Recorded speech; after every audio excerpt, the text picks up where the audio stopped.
This week on an all-new episode of The Toxic Inspector.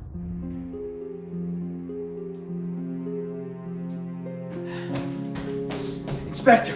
Yes, Wilson. Yes? Whew! Out with it, Wilson! I found toxins. At least, I think I did.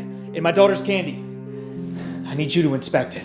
I still can't believe you have a kid. Inspector! Sorry, you're right, of course. All right, let's take a look at what we've got here. Ah, yes, well.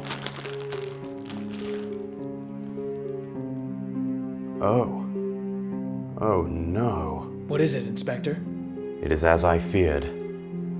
Red 3. Not Red 3! Did you know that Red 3 has been banned in cosmetics and topical drugs for over 30 years, but remains widely available to this day in all kinds of candies and processed foods? It's true. Red 3 has been known to cause cancer since the 1980s, but it's still used by many high-profile food companies.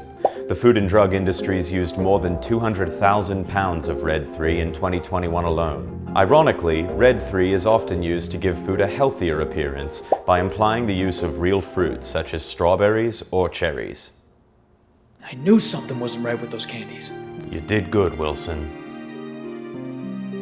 You mean it? Sure do. Do you think I could be a toxic inspector one day? All right, let's not get carried away here. Don't miss an exciting new episode of The Toxic Inspector, only on Dherbs TV.